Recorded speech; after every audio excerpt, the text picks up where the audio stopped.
Pag-usapan pa natin ang hustle culture dito sa ating bansa kasama si Mobile Journal Ivan Tarinque.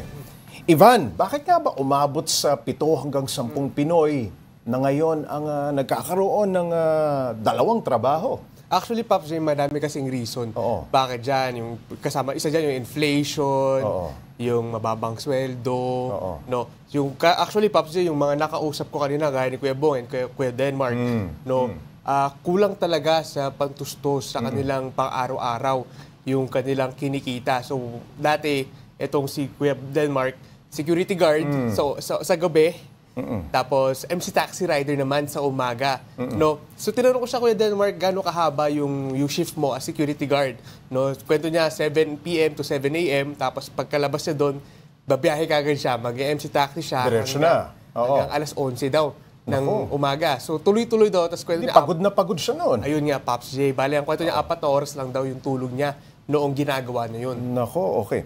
Ito ba, nabanggit ba ng Kantar doon sa kanilang survey kung ito ba common sa mga nagsisimula pa lamang ng kanilang pamilya o medyo bata pa o hanggang sa anong edad umaabot itong ganitong klase ng pag-hustle?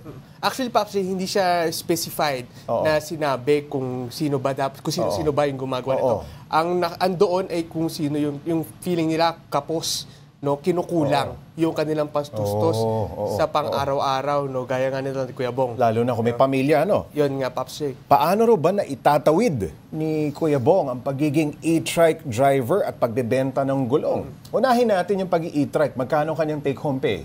Gabali, Pops J, pag nag-i-trike siya, kumikita siya araw-araw, nasa 1.5. Nasa 1.5. Nasa 1.5. Malaki na yun kung tutuusin, pero yung biyahe niya kasi, mahaba yung oras na binabiyahe niya, yung pagod niya. Doon. Yun, Pops Jake. Tapos kung meron naman daw siyang tumatawag sa kanya, minsan kasi nagbibenta kasi siya ng mga gulong. Okay. No? Okay. So, pag may umorder daw sa kanya ng gulong, na kunyari, 10 piraso. Extra kita yun. Extra yung pagbebenta ng gulong. kita. Yun ang kanyang racket, yung pagbebenta ng gulong. Yun, Pops Jake, yun talaga yung kanyang racket. Okay, si Denmark naman, yung isa mong nakausap, paano siya nakakapagpahinga nun bilang security guard? Puyat ka na kagad Di ba?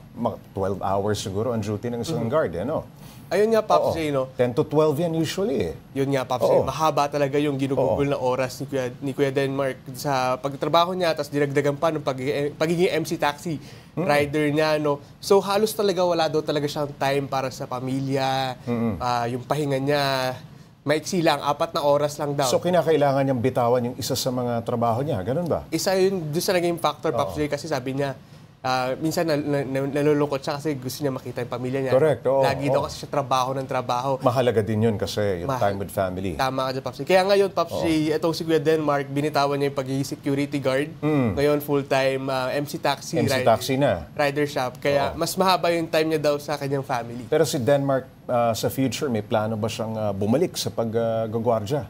Pero sa ngayon, Pops J, medyo nag-aalangan pa siya dahil nga for a long time kasi bihira nga daw niya nakakasama yung kanyang pamilya dahil nga doon sa oras nung tinatrabaho niya, no? Pero sa ngayon naman daw, masaya naman daw siya sa trabaho niya.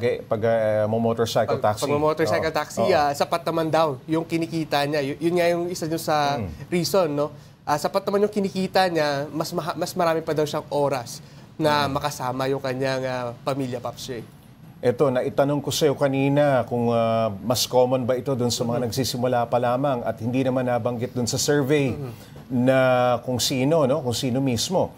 Pero ano ang isinasaad dun sa survey? Talagang matagal na ba nangyayari ito? Ito'y bagong phenomenon pa lamang. Yung survey kasi, Pops J, kinuha siya April this year. Oo. No? So, medyo bago pa yung survey. Latest talaga yung nakuha natin. No?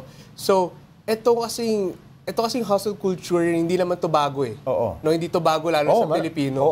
Dahil, yun nga, maraming tao yung kailangan mo ng second job kasi hindi sapat yung kinikita mo. Pero, lumalabas doon sa mismong survey na parang mababa ba ang kinikita o sinisweldo ng karamihan sa mga Pinoy. Ang sinasabi doon sa survey, Pops J, maraming Pilipino ang kinakailangan dahil kinakapos sila.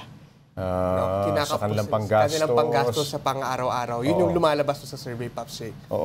Ikaw ba, Ivan, gaano karami ang kakilala mong nagdodoble kayod, doble trabaho? Actually, Pops, marami tayong mga kaibigan. Minsan, malalapit mong kaibigan, minsan kamag-anak mo, kilala mong may double job, ano? Tama ka dyan, Pops. Marami talaga kasi sino ba naman may ayaw ng extra income? Yun, no? Maraming, sa mahal ba naman kasi ng bili ngayon, expenses, no? Marami talagang colleagues, kaibigan, na talagang tumatanggap ng extra job for extra income na makakatulong sa kanila pantustos sa pang-araw-araw, Pops. Saka siguro yung mga needs natin dumadami din, no? Tama ka dyan, Pops. Napansin mo rin, diba? Okay. Maraming salamat, Mobile Journal. Ivan Tarinque.